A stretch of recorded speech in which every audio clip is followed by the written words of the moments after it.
Good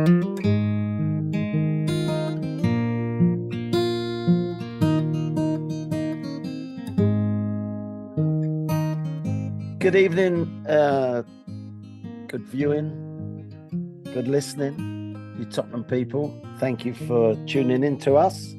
Us being myself, Steve, Perryman, Tom and Howard. We're all set up and ready to go. We haven't done a podcast since the end of the year, past year. We're now in the new year, new hopes, new dreams. And they say it's the hope and the dreams that kill you. But yeah, I think you can tell by my face on the screen that I've had a break in Portugal. Nice weather, just a short break. Or the redness in my face, I'm not sure if that's not come from the Villa game performance, but we can talk through at some point. So all okay, chaps? Are you holidayed, or are you rested, or are you ready for the new podcast? All of the above. All of them. Good. All of the above, yeah. Good, all set. Good. Where should we start? So first of all, congratulations to Big Pat Jennings for his CBE. Nice man, Pat, friend of this podcast. So that's to go with his MBE and his OBE. Yeah. And now a CBE. I mean, I don't know if his letter heading's got enough room for all those letters. But yeah, well done and much deserved, of course. Any thoughts about Pat? Any stories about how great he is? Because that's what he is. Absolutely. Particularly, strange as it is, one of the most important things he did was when we played Arsenal in the third round of the Cup in '82. He was playing for Arsenal. Yeah. And the only goal was Garth, which went under Pat's body. Yeah. And then he raced out for another ball and just pulled a ligament. He was out for ages. Yes, I remember that part. Yeah, I've seen that on a YouTube somewhere. But must be some conspiracy theorists around who say we only planned that. Yeah. And Pat, having joined Arsenal, he's still very well thought of by the supporters, isn't he? Absolutely. Well, in fact, we had the whole contrast this week with him getting a CBE and everyone acknowledging what a great character he is, what a great man he is. Yeah. Meanwhile, the other one didn't get the other one. Sol, we should never speak his name. He'd been ranting and raving in the papers. I mean, the behaviour differences of the two of them are just incredible. The difference in class. Yeah. I always say, though, when I give talks, and people expect me to criticise Sol, and I always say, for instance, sure. I didn't like his choice of club, but I also qualify that by saying that if I'd have been a player under Sugar's regime, I probably wouldn't have stayed 19 months, let alone 19 years. Yeah. So that's not an out. It's not an excuse for him. Yeah. But there's something to be said. You've got to believe in the people at the top of your club. And if you don't, you've got a problem. Now, I'm not saying Sol was driven by that, but who knows? Nobody knows. But I know that we all feel sorry for him because he's not been made a Sir. And I think he's alongside Prince Harry in terms of public awareness of his problem or hardships, etc. So Gareth Bale retirement. What's your memories of Gareth? Basically, I think we had 2 fantastic years out of him where he was just unplayable almost. He'd pick up balls anywhere on the pitch and just go. And that's such tight control at such pace. It's amazing. It's just a shame that he devoted himself more to his national team than his own club. And we can all see the games he missed. But nonetheless, he was a great player. Tom, were you happy when he came back to us on loan? Yeah, delighted. It was just such a shame we didn't really get to see him, in the flesh, barely at all. And the fact that Jose clearly didn't. Yeah, it wasn't Jose signing, and he ended up not really playing him as much as he could have done. But I mean, I think he got 16 goals in 30 games or whatever, which for a player just coming back in like that and hitting the ground running says a lot. And Yeah, I mean, Howard, you said we got 2 good seasons out of him. I think we got 3 really good seasons out of him. Actually, I think the 10-11 when he with the taxi from Icon game at White Hart Lane, which was just one of those. Yeah, they say that Aaron Lennon used to for a while. Aaron Lennon was the guy who kind of made whenever he got the ball, you heard the clack of the seats kind of as everybody stood up. It kind of, you heard that. But I think that season Gareth Bale transformed the way we looked at the wings at he played left and he right and he played right at times as well, but then, like you say, there were the 2 seasons after that, I guess, where he literally transformed games on his own, and when you pay however much we paid to go to watch Spurs, or have anyone pays so much money to go to watch a football match, and that's the kind of player you want to see doing that kind of thing that gets you off your seat and takes your breath away. Special moments by a special player. Absolutely, yeah. So you can all think back on, for lots of different players, but obviously Bale was very special, wasn't he? Which, just for my interest, who signed Bale? It was Martin Jol, but I think he signed at the beginning of the season where Martin Jol left that a few months later. I think it wasn't Frank Arneson, because Frank Arneson had left the year before. Okay. I'm struggling to think who it would have been upstairs. I think it might have been Kamoli, actually. Yeah, and now you mention it. Yeah, it must have been Kamoli. It was the same summer we signed Yunus Kabul, I think, and Darren Bent. So and Giovanni dos Santos maybe, but no, Gareth Bale was what a signing. So glad we had him. Howard, how quickly did you supporters realise the talent that he had? I think the supporters were quite keen on him from quite an early time, partly because of his pace, I think, which stood out. Yeah. And as we were saying before, Harry wasn't that keen. He was ready to send him out on loan. Yeah. And if it hadn't been a totally different story. And that was to Forest, wasn't it? The loan, possible loan. I think so. Yeah. Some player, eh? Some player. Yeah.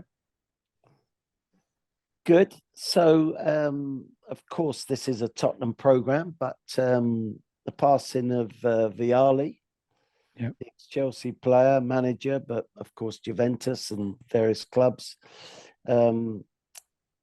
May he rest in peace. Wonderful player in his time. I have a Vialli story linked into Japan. In one of the seasons, the Japanese season finished, I come home for about a month, and the Japanese players, rather than take the month off, would prefer to keep training. So a few of them over the course of 2 or 3 years would come to England, and this particular year, Saito, who was a Japanese international centre-back, asked if he could stay with us in Gerrards Cross, Buckinghamshire, and could I find him a club for him to train 3 or 4 days in a particular week. And I thought, well, that's a strong possibility at Tottenham, but that would mean me having to drive him across London and back again, wait and back again. So I prefer to get him somewhere closer, and the closest Premiership club to where I lived was at Heathrow, Chelsea. So I spoke to someone there, and Vialli very kindly said, yes, he can train with us. So I took him along, and that was only about 10 minutes from my house, which was great. Introduced him to everyone, and he went off to the changing room and got changed. And Vialli very kindly asked me about my experience in Japan and the fact that we'd just won the league. So the timing of that was great. And Steve, what system do you play? And did you change the system? Did you stick with one system? What was the basis of why you think you won the league?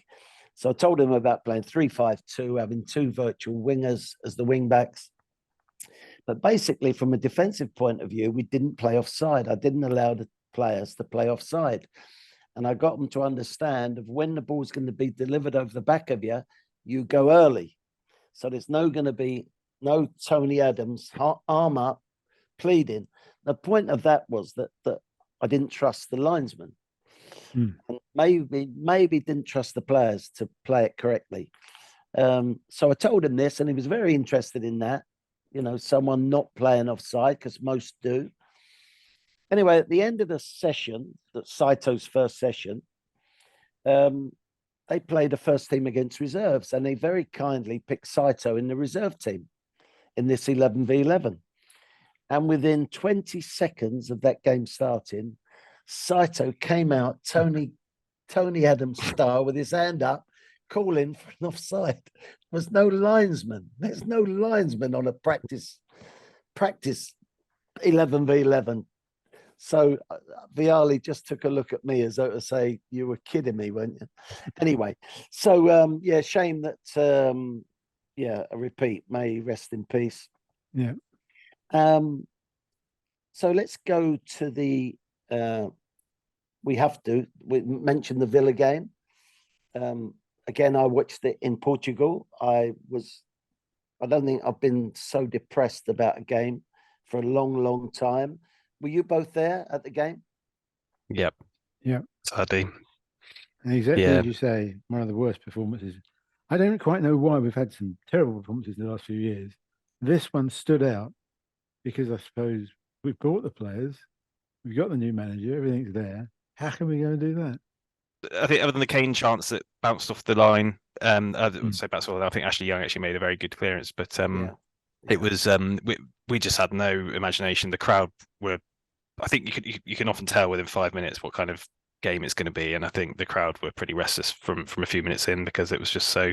I mean, Villa played in a way where they had 6 or 7 behind the ball almost all the time, minimum, but they were well coached, and they probably deserved the win in the end. But it was a toxic atmosphere at the end, really. And that manager's had a lot of success against us, hasn't he, in individual games?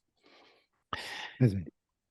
Yeah, I mean, certainly at the Emirates, his record is really good, really good against us. So that was a particularly disappointing day. And whenever we have those days, it comes down to tempo again, doesn't it?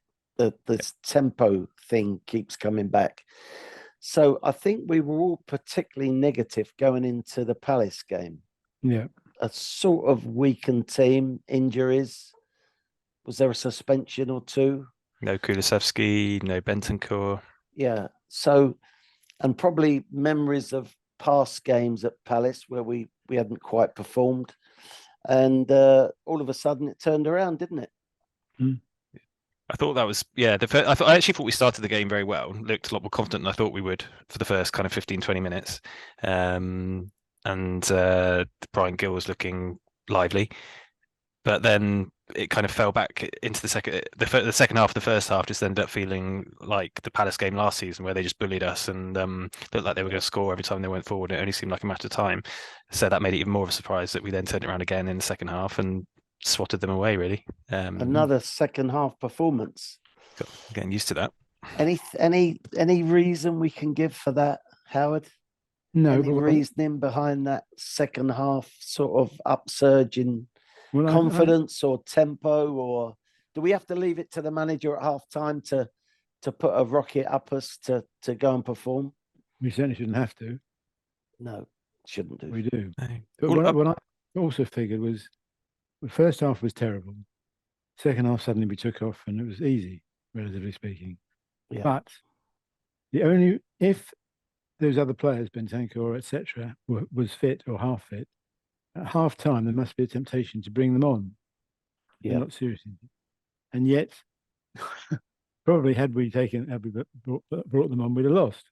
Maybe. We don't know. Possibly, yeah. How do you therefore decide? You automatically pick your best players. And suddenly, if one's not available, what do you do? Yeah. I guess, Steve, in your coaching experience, could you imagine a coach like Conte saying, don't get out of first gear for the first half hour, conserve your energy, and then pick it up in the second half when they're tiring? Because that just seems to me the only logical explanation as to why we can so consistently be so passive in the first half, but then suddenly look creative and energized in the second half on such a regular basis. And yeah, it almost just seems to me like it has to be instructions. I can't imagine any coach living by that rule. Start off slow. Let's lure them into a false sense of security, and then when they get tired, we'll go for them. I just can't imagine that. One of the positives for me, and I know not just me, a lot of people, was when Sarr came on. Yep. And I know very little about Sarr, and I've heard that he was in the World Cup, and did he play a game for Senegal? Yeah. And it was the first 2 times he touched the ball, I couldn't quite believe what I saw. Now, was it outstanding? Was it special? We've spoken about Bale, we've spoken about Pat Jennings, Vialli. These are all special players. Did Sarr look special? He looked special in his simplicity of what he did. Yeah. And a lot of people could say, well, you come on 2-0 up, of course you're going to show yourself. Of course you are. Well, I tell you what, you concede a goal and it's 2-1 with that crowd, with that noise at Palace, it's now game on. So it's not a nailed on result at 2-0. Yeah. Excuse me. And this lad just brought some semblance to that game. Yeah. He passed what he saw. And I'm thinking about Bill Nicholson's instructions to me. Said it 100 times. Steve, play quick, easy and accurate, and you'll have a career. This lad just played what he saw. Right. Yeah. Very simple, very correct, but also at tempo. At tempo. He challenged for the ball. He broke up their play. And this was, as much as I'm delighted with the 4-0 result and the fact that we'd recovered something from the Villa game, I went to bed extremely happy at what I've seen. Yeah. That we've found a player. Yeah. And Tom, do we know, we've heard, and I don't think it's rumours, this, about Spence not being a Conte signing, being the chairman signing with regard to the future. And of course, he's entitled to have an opinion about that. Do we know if Sarr was a similar signing by the chairman or by the manager or just by his judge? I think I'd be having a guess if I said anything. Guess, to be honest. yeah, I think. Of I mean, I get the feeling. Yeah, I mean, you'd hope we wouldn't sign anyone without the manager saying, at least having some kind of input and in this day and age. But I mean, I think it's a shame not to see Spence. Yeah, showing a bit. It looks a good player. He looks good, but I think certainly in terms of like getting the crowd up at the beginning of a game. Yeah. The Portsmouth game last week on Saturday, for example, we just thought, would have been nice to have seen him. Yeah, if he's playing against League One opposition, he tore. Just give him a game and give the crowd something to get excited about on a 12:30 kickoff on a Saturday. I think that was the big surprise that understrength team, obviously, then why wasn't he picked in that sort of game to show us, to show what he's got? And I was particularly surprised by that. The only reason I was thinking they might not have started him was so he wouldn't be cup tied for a loan, but then they brought him on with like 10 minutes to go. So I was wrong about that.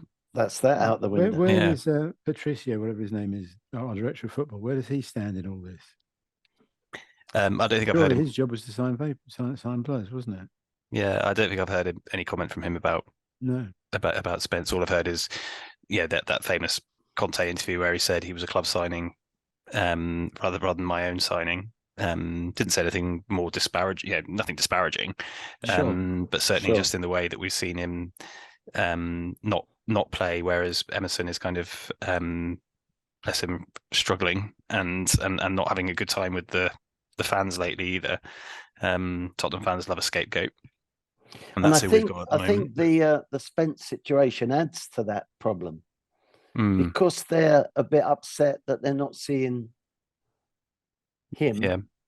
Then it sort of falls back on the one who is being picked. Yeah, through no fault of his own.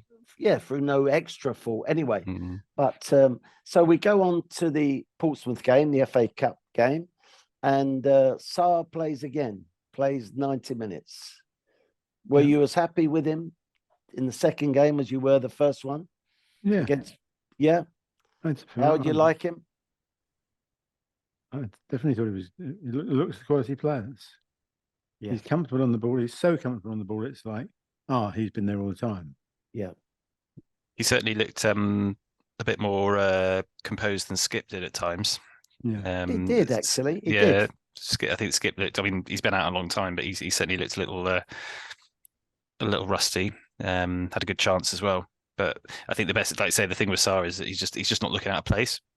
And that there's a lot to be said for that. I revert back to the same problem that always comes up when we have a disappointing performance, the lack of tempo. Well, Sarr in that game, there was a foul. The ball came to Sarr. You know what he did? Put his hand on it and played it. Yeah. I haven't seen that for a couple of years at least. Harry does it a few times. Harry can do it, but it's more useful from midfield, I think, just to get the play going, because normally when a foul's given against you, it seems that everyone turns around to the referee and has a moan. Well, guess what? Put your hand on the ball and play. Yeah. It actually does the referee a favour, because it stops the moaning, because the opponent should then recover to his goal because the ball's gone. I'm thinking of that the Son goal at Old Trafford during lockdown when we won 6-1, when Kane just took that free kick so quickly, and everyone else is complaining and whinging, and we go away and score a goal. Yeah, but that's what I want to. 5 times that game. It was Southampton then. That was Southampton, yeah.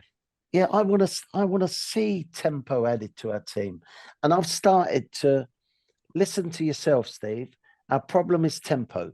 So now when I'll watch a game, a full game, like Portsmouth, I'm watching it to say who, if anyone, takes tempo away from us. When does the flow stop? And actually, after 20 minutes, I'm thinking it's the 2 wing-backs. It's the 2 wing-backs. Get to a position, instead of going 1-for-1 and going against their opponent, they turn back and play back and square and the other side and all that stuff. I mean, Sarr closes quickly. So it's not all about us with the ball. It's how quick you want to win it back and how quickly you go and put the opponent on with the ball, how quickly you put him under pressure. So I couldn't see a problem with this lad, Sarr. Maybe I'm overdoing it. But I think he's a throwback to the tempo that I think was in our team some years ago, in the better years, of course, not the relegation season or whatever. But I think this lad has got a very big future for us. And the selection on the weekend will be very interesting, as per, of course, who's fit, who's not fit, who's ready, who's not. Harry has a willingness to play, doesn't he? Absolutely. He wants to play every game, and thank Christ he does. Because actually there wasn't that much difference between the 2 teams, Portsmouth and Tottenham, the other day, was there? I mean, it's a magnificent goal. As their standing manager said, a special goal by a very special player, world-class, in fact, player. Yeah. And that's what it was. The way he took that goal was phenomenal, wasn't it? Excellent. So are you confident for the Arsenal game, chaps? I hate to get scared of these things, but I am concerned that it could be better. Yeah. I just hope that they're so G'd up by Conte and by the whole atmosphere as happens on derby days. Yeah. Really go for them. What was Gary Neville's comment after the last game we played against Lane was the Tottenham fans brutalised the Arsenal team. And we need to do that again. We definitely need to do that again, because that atmosphere is what can make or break it. We always wilt at the Emirates, partly because of the atmosphere that they create, I think, and it's up to us to do the same in our in our place. And obviously we've got a chance for Harry to break Jimmy's record on the day, which would be very sweet. Someone's got to put a break on this Arsenal team because they're looking very impressive, I have to say. I didn't see any of the Oxford United game yesterday. This recording is being done on Tuesday night and be out on Wednesday, but I didn't see the game on Monday at Oxford. But they are looking potent. They're looking like they're dealing with not having their sort of striker available for some weeks. I sort of hope, but you don't want anyone to be injured. But we've got to put a break on them, haven't we? Their league form. Absolutely. At the minute, they're looking very hot. So of course we've all got hopes of Man City, and they've got to play Man City twice, haven't they? The Arsenal. Yeah. So as do we. Let's hope for but as do we. Let's hope for the best. So the other thing about the Portsmouth game was that we took my granddaughter to her first game. She's just turned 7. I wasn't sure how she'd be. She was leading the singing. Was she? That's great. It was great. Excellent. She wasn't singing when Steve went up to lift the FA Cup. She's done that as well. Fantastic. Howard, you're a good teacher as a granddad, let me tell you. And congratulations to her parents, by the way. Thank you. If she's got that about her. So rumour time, I suppose. There's all sorts of rumours always about Tottenham, who are they going to sign. Anyone you really think that the rumour might be true, Tom?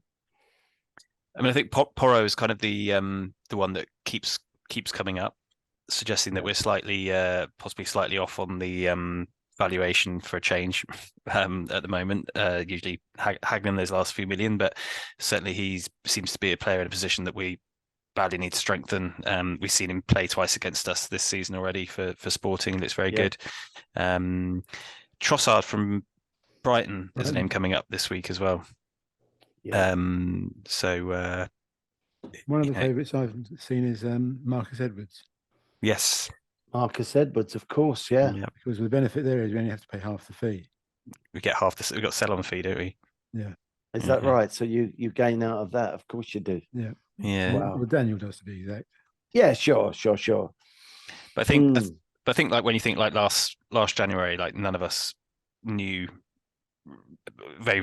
So speaking for myself, I knew very little, if anything, about Kulusevski and Bentancur, and certainly within a day, those signings just came out of nowhere. They'd obviously been worked on behind the scenes, and sometimes it's nice to just kind of blissfully be unaware of what's going on. Unfortunately, there's just so much noise everywhere that you're always going to be hearing rumors and anger about this and craziness about that. But hopefully there might just be another couple in the fire that come out of nowhere, and it would just be nice if we could do it early in the window for a change, and be ready for these because we've got huge games, Arsenal, City twice, and it would have been nice if we could have been a bit more prepared for those, perhaps with bolstered reinforcements. But let's see if we can get another Kulusevski and Bentancur style positive end to the transfer window, then people will be happy. Yeah. If I can just revert back a bit to the past, someone sent me a message today that Chris Hughton has been seen in Swindon, as if Chris is sticking himself up for the Swindon job. I'm not quite sure that's correct. So another rumour. Any thoughts on the rumour of ownership, Qatar based, etc. for our great club? It sounds like a lot of speculation with journalists putting two and two together. If Daniel was in the same city as the guy at the other side, but I think it's so remote that I think that if it went more seriously, then you'd have the start of the campaign, a bit of campaign against the Qataris coming in from a moralistic civil rights point of view. Yeah. I think, and if you add to that the anti-Semitic element of Qatar and the Jewish people, sure, asking a lot to overcome if you're going to going into that situation. Yeah. Let's put that in the rumour bracket then until further notice. Again, going back to the past, I went to listen to Tony Galvin last night give a talk in Little Marlow at a friend's pub, and he was top quality like he was as a player. And yeah, puts himself down a bit too much when he talks, but a very, very good man, Tony, and a friend of the podcast, of course. So yeah. And Howard, I think when we were talking earlier before this podcast, I said how funny he was, and you said, did he know he was being funny? Probably not. So yeah, I've got some talks coming up round about January, and I fear the bad weather and fear driving too far in such bad weather. Of course, we've had snow already.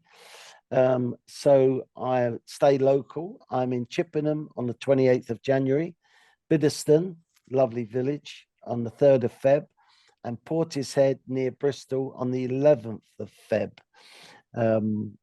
More to come after that, further afield in March, Peterborough and Mickleover, and actually Maidstone, all in March. So anyone interested to hear what I've got to say about the past and the present and maybe the future, then please look on Facebook for details of those talks coming up. But if you get a chance to go and listen to Tony Galvin, if I was you, I would take it. And yeah. Howard, have you read the book yet? Have you been through the 81 book? I have. Good. It's very good. It's very impressive. A few people who've come in have seen it, said, oh my God, what's that? And I explain. And so, Tom, I've got one for you when I see you. It's about to say, where's mine? And you eventually got our present for you, didn't you? I did. It's lovely. It's lovely. I should have had it here to hold it up, actually. It's in the other room, but yeah. And that was the one positive to come out the Villa game. It was. I went down to the main entrance to meet Howard's lovely wife and collected it from her. And Chris, my friend who was with me at the time, said, I just can't believe I just met Brett Goldstein's mum. Love it. Love it. Okay, troops. So thank you for listening. Hope you've enjoyed it. And I certainly hope that we can all enjoy the weekend. Someone wrote to me the other day, you're watching the game from sat on the settee or behind the settee. Let's see how the early moments go in that game. But I was feeling particularly negative before the Palace game. Yeah. Not as negative for this game, but if we get anywhere near that result, that would be wonderful. So you're both going, I suppose? Absolutely. Unfortunately, the game's got moved to the day of my daughter's birthday. It's the first game I'm missing this season, and yeah, I'm not happy. So you're being a proper father. I'm being a proper father. I'm going to be entertaining a room of 7-year-old girls with gritted teeth, I think. So yeah, I'll be missing that, but I will certainly have access to some kind of screen that's showing it, no matter what. Sure. Okay, well, thank you all for listening. Good you. luck to us all at the weekend. And come on, you Spurs.